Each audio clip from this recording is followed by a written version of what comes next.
नहीं होता, बस ये सारी दिमाग की बात होती है। जो टाइम आप जिम में ऐसा निकल जाता है कि मोटा बंदा उसको ज़्यादा जो हमारे पास जो है चीज़ वो है machine learning, the promise, limitation, mystery of thinking machine. मशीनें कैसे सोचती हैं, ये अगले पार्ट पे आता है। लिमिटेड और लिमिटलेस दोनों चीजें हैं ना। यहाँ पे आप लिमिटेड हो, इस हिस्से में लिमिटेड हो। क्यों? आपको क्या करना है? Can achieve a well defined finite set of goals. Set of गोल आपने यहाँ पे अचीव करना है, आपका गोल अचीव है। यहाँ पे क्या है? Can it achieve poorly definitely यानी कि defined unconstrained set of goal. Model का क्या होता है? मॉडल तो कुछ भी कर सकती है, मतलब उसने आज ऐसा शूट किया, कल वो किसी और तरह शूट कर लेगी। तो ये जनरल पर्पस है, ये स्पेशल पर्पस है। तो हमारी मशीनें ट्रेन होती हैं स्पेशल पर्पस के लिए। मशीन को ट्रेन किया जाता है किसी मकसद के लिए। ऐसे ही है, आप देखो। Limit machine learning today and tomorrow currently limited data compute and method. इसको खोलना जरा। ये देखो, अब मशीन लर्निंग क्या है? लिमिटेड है अभी। किस वजह से? डेटा कंप्यूट करती है किसी मेथड के साथ। पोटेंशियल इसकी कितनी है? लिमिटलेस है। मतलब ये लिमिटलेस पे जा सकती है, लेकिन अभी क्या है? लिमिटेड है। अगर ये लिमिटलेस पे जाती है तो क्या होगा? End to end generally intelligence, उसमें ऑटोमेटिकली इंटेलिजेंस सारी आ जाएगी। इंटेलिजेंस जितनी भी है वो सारी उसमें इंक्लूड हो जाएगी। अभी नहीं है। जैसे मैं उस दिन आपको करवा रहा था, आप कह रहे थे कि मशीनें, क्योंकि जब तक मशीन खुद से नहीं सोचेगी तब तक तो वो मशीन लिमिटेड पे। अब ये देखो, डेटा रिप्रेजेंटेशन मैटर्स। कहाँ पे क्या चीज मैटर करती है? वो है representation matters. So every time when you are going to think logically, तो हर चीज जो है वो लॉजिकली रिप्रेजेंट कर रही होती है, और वो मेथड पे रिप्रेजेंटेशन आ रही होती है। एक मिनट मैं जरा एक चीज कर। डेटा पे रिप्रेजेंटेशन अगर चाहिए, हमें डीप लर्निंग पे जाना पड़ता है, या ह्यूमन इंटोनेशन। इंटोनेशन का मतलब होता है ह्यूमन के जैसे वो बात करना, हाथों से इशारों से समझाना, ऐसा कुछ। इम्पैक्ट क्या होता है? Rule of thumb for real world machine learning, ये मशीन लर्निंग है। जब कोई चीज मशीन समझ जाए इसको उठा के इधर कैसे रखना है, मशीन लर्निंग है। लेकिन इसको उठाने के लिए इसको क्या चीज चाहिए? डेटा। सिंपल, साफ अल्फाज में डेटा उसको रिक्वायर्ड है, वो उससे कर लेगा काम। जब डेटा उसके पास है तो वो कोई भी चीज सीख सकता है। हम डेटा को रिप्रेजेंट कर रहे थे, ठीक है। फिर इम्पैक्ट आता है जिसपे हम, इम्पैक्ट ऐसे होता है जिसपे हम सोचते हैं यार ये चीज़ इफेक्ट करेगी, हम कहते हैं हो सकता है करेगी, फिर कहते हैं यार हो सकता है नहीं करेगी। तो दोनों चीज़ें हम कंफ्यूज रहते हैं, ठीक है। कंफ्यूजन में हम गलती क्या कर बैठते हैं?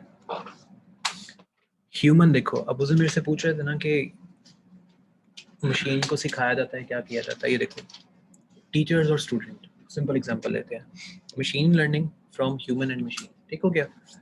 ह्यूमन सुपरवाइज लर्निंग, हम जो सीखते हैं वही आगे काम करते हैं ना। अब ह्यूमन आर्ग्यूमेंटेड भी है। किस वजह से? हम आर्ग्यू करते हैं चीज़ पे, करनी है कि नहीं करनी। मशीन आर्ग्यू कर सकती है, तो वो क्या हुई? सुपरवाइज लर्निंग हुई। तो मशीन जब कोई चीज़ पे आर्ग्यू नहीं कर सकती तो मशीन हमारी आई सुपरवाइज लर्निंग। जो हमने उसको सिखाया उसने वही परफॉर्म किया। फिर अगेन ह्यूमन सेमी सुपरवाइज्ड है, मशीन भी सेमी सुपरवाइज्ड है। अगर इसको हमने कोई डेटा दिया है, हो सकता है कि वो उससे हटके भी परफॉर्म करे, मतलब एरर आने के चांसेस हैं, लेकिन ये रेयर केस है। रीइंफोर्समेंट, जब छोटा बच्चा होता है हम उसको कहते हैं भाई यही करना है, इसके अलावा तेरे पास कोई और चारा नहीं है, वो रीइंफोर्समेंट होती है। हम मशीन से क्या करवा रहे होते हैं? करेक्ट, जो सिक्योरिटी में यूज होता है। मशीन अनसुपरवाइज लर्निंग में तब जाएगी जब हमारे पास कोई डेटा ही नहीं होगा इसको देने के लिए। जैसे करता रहा जो वो आप ही करना, तो मशीन बिहेव करेगी या मिसबिहेव करेगी, उसमें ह्यूमन कुछ नहीं होता, क्योंकि ह्यूमन को जो सिखाया जाएगा ह्यूमन वही परफॉर्म करेगा।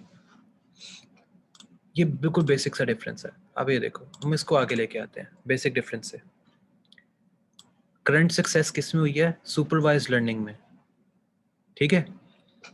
Near term future success, future में जाके सेमी सुपरवाइज या रीइंफोर्समेंट में काम हो सकता है।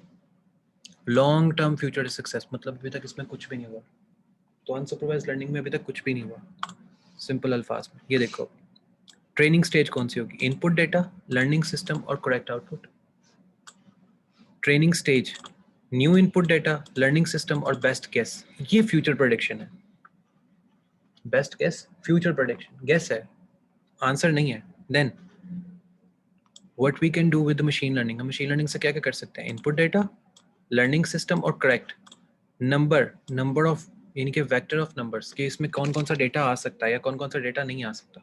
तो डिपेंडेंट हो गई ना कि हम इस पे क्या क्या काम कर रहे हैं, क्या क्या काम नहीं कर रहे। So it depends. Sequence of number, इसमें नंबर के कौन कौन से सीक्वेंस ऐड हो गए। Sequence of vectors of number, कौन कौन क्या क्या चीज़ इस पे ऐड हो सकती है। फिर नंबर्स क्या है, वेक्टर्स क्या है, ये सारी चीज़ आ जाएगी। मैनी टू मैनी फंक्शन कौन से हैं जो हर एक के साथ लिंक होते हैं। मैनी टू मैनी लिंक तो हर एक के साथ है, लेकिन कई इसमें से प्रेजेंट नहीं है। सिंपल अल्फाज में समझाता हूँ। 1 to 1, हम दो लोग आपस में बात कर रहे हैं, ये 1 to 1 है। 1 to many, एक स्टूडेंट है वो पूरी क्लास को कुछ सुना रहा है या टीचर पूरी क्लास को सब कुछ समझा रहा है। मैनी टू वन, जैसे सियासतदान होते हैं या मौलवी होते हैं, वो किसी को एक को पकड़ लें, सिर्फ एक ही चीज़ बता रहे होते हैं ना कि भाई यही करना और यही है, वो मैनी टू वन है। सर या इंटरव्यू का जो पैनल, हाँ, इंटरव्यू का पैनल देख कह लो, मैनी टू मैनी, मतलब सारे लोग आपस में बहस कर रहे हैं लेकिन पल्ले किसी को कुछ नहीं जा रहा। फिर एक मैनी टू मैनी फंक्शन होता है जिसमें सारे एक दूसरे से एग्री करते हैं, ये वो चीज़ आती है, मशीन से ही काम करते हैं। ये सारी वो चीज़ें हैं जो मशीन लर्निंग की टेक्निक्स हैं, जो कि मेरा ख्याल है कि नहीं पता हमें। सर कुछ पता कुछ नहीं पता। हाँ एग्जैक्टली ऐसे ही होता है।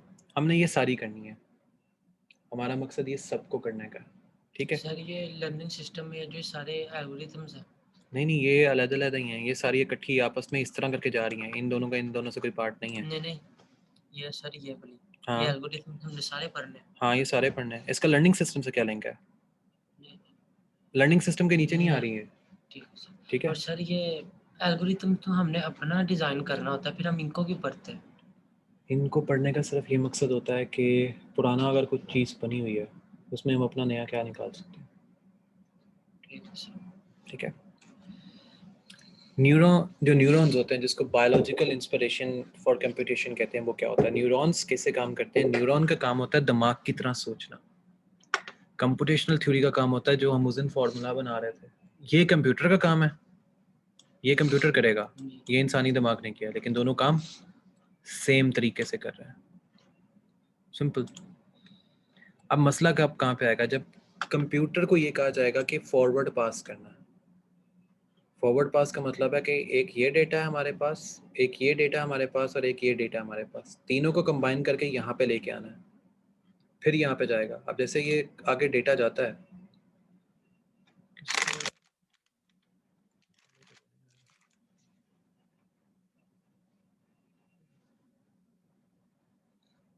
आगे अगर डेटा जाता है तो आगे डेटा जाएगा तो क्या जाएगा, और डेटा को हम कैसे लेके जाएंगे या डेटा हमें कैसे बिहेव करवाएगा, ये डिपेंडेंसी होती है सर डेटा ये की। फॉरवर्ड पास का क्या मतलब है? फॉरवर्ड का पास का मतलब है कि जैसे डेटा आया एज इट इज़ उसको ट्रांसफ़र कर दिया, या जैसे डेटा आया एज इट इज़ उसको वहाँ पे थ्रो कर दिया। तो जैसे ही डेटा आपके पास आएगा आप उसको एज इट इज़ फॉरवर्ड कर दोगे डेटा को। आपके पास वो डेटा होगा, आप उसको फॉरवर्ड कर रहे हो, और जैसे ही फॉरवर्ड कर रहे हो तो वो आपको कुछ चीज़ें बता रहा है कि हाँ मेरे पास ऐसा डेटा है या मेरे पास ऐसा डेटा है। तो आप क्या करते हो, वो आप चीज़ अपने पास सेव कर लेते हो।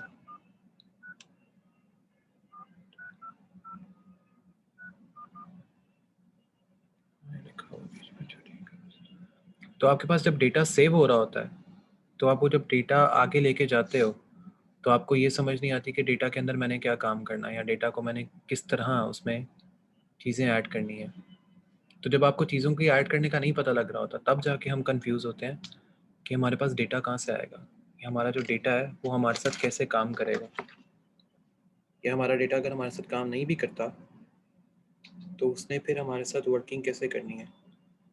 क्योंकि जो क्या कहते हैं, इसको बहुत direct।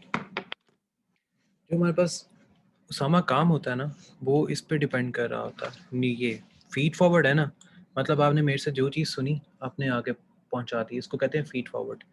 रिकरेंट न्यूरल नेटवर्क का मतलब होता है जो आपने मेरे से चीज़ सुनी है ना, पहले उसको वेरीफाई करोगे वाकई वो ठीक है, फिर आगे लेके जाओगे। अगर वो ठीक नहीं है, उसको तब तक ठीक नहीं कर लेते तब तक आगे नहीं पहुंचाओगे। इसको रिकरेंट कहते हैं।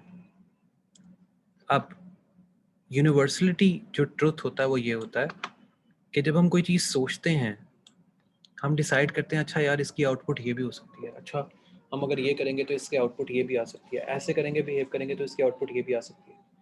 मशीन को ये सोचने का टाइम नहीं मिलता। मशीन को ये सोचना, हमने सोच डलवानी है मशीन में। वो कैसे डलेगी? हमें ये वाला फॉर्मूला उसमें ऐड करवाना है ताकि मशीन को ये पता लगे अच्छा मैं अगर ऐसी हरकत करूंगा तो मेरे साथ ये हो सकता है, या मैं अगर ऐसी हरकत करूंगा तो मेरे साथ ये चीज़ हो सकती है। सो हमने मशीन को ज़बरदस्ती इस हरकत तक लेके आना है। That's how the machine works. अब for any attribute function f of x, there exists a neural network that closely approximately do it for at any input x। मतलब कहने का क्या है कि अगर मैंने यहाँ पे सपोज करते हैं किसी जगह पे इसकी वाइब्रेशन काम कर रही है, कभी इसकी वाइब्रेशन काम नहीं कर रही,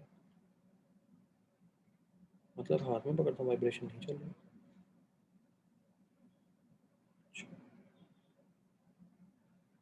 इसकी वाइब्रेशन बहुत हल्की है जो शायद टेबल पे समझ आती है। अच्छा ओके, ये देखो इस बात को समझने का तरीका। मैंने एक बॉक्स बनाया, मैं कहता हूँ इस बॉक्स को इस कलर से फिल कर दो। हम ह्यूमन है, हम बहुत इजीली कर सकते हैं। ये ह्यूमन बॉक्स है, हमें जो इनपुट मिली हमने करके दिखा दी। अब ये मशीन है, ये मशीन बॉक्स है, इसने इसको कैलकुलेट करना है, और जब तक इसको कैलकुलेट नहीं करेगी कोई काम परफॉर्म नहीं करेगी। तो मशीन पहले क्या करेगी? मशीन पहले बॉक्स नहीं बनाएगी, मशीन पहले काम करेगी कुछ इस तरह का। पहले मशीन, एक मिनट, मशीन पहले काम करेगी इस तरह का कुछ बनाने का।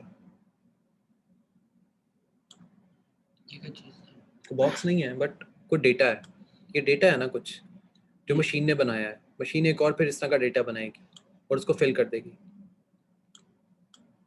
मशीन ऐसे सोच के चल रही है, मशीन इन फॉर्मूलाज के ऊपर चल रही है। मशीन जब फाइनल आउटपुट देगी तो हमें ये बॉक्स मिलेगा, एक बॉक्स। फिर जब वो दूसरी दफा जब उसने कोई चीज़ फिल करनी है, इसमें उसने कोई चीज़ फिल करनी है तो वो फिल इसके बाहर बूढ़ भी हो जाएगा। मशीन तो ये काम करिए। फिर जब मशीन को असल में रियलाइज होगा कि एक्चुअली अच्छा फिल क्या करना था, तब जाके वो इसके बिल्कुल एंड कॉर्नर्स पे जाके फिल करेगी मशीन। इस पूरे का मकसद ये है। सर न्यूरल नेटवर्क क्या होता है? इंसानी दिमाग की तरह आपके कंप्यूटर को सोचना। सर हिडन लेयर क्या होता है? हिडन लेयर वो होता है जिसमें वो चीज़ सोच रही है। हमारी सोच नज़र आती है? नहीं आती ना, हम सिर्फ सोच रहे होते हैं, उसको हिडन लेयर कहते हैं। मतलब प्रोसेसिंग जिसमें हो रही है वो हिडन लेयर है। करेक्ट। ये इनपुट लेयर, हिडन लेयर और आउटपुट लेयर न्यूरल नेटवर्क इसी पे काम करता है। ऐसे ही है, न्यूरल नेटवर्क पे काम कर रहे होते हैं। अब मैं आपको एक टास्क देता हूँ जो मुझे आपने कल करके ला के देना है, और जो ऑनलाइन बैठे हैं उन्होंने भी। टास्क ये है, जो वो होती है गाड़ी होती है, गाड़ी गाड़ी का रहने दो, बल्कि हम इसको सिंपल लेते हैं। आसमान से रॉकेट बाहर कैसे जाता है? जमीन से बाहर रॉकेट कैसे निकलता है? सिंपल, ये एग्जांपल है। जमीन से बाहर रॉकेट कैसे निकलता है? सिंपल।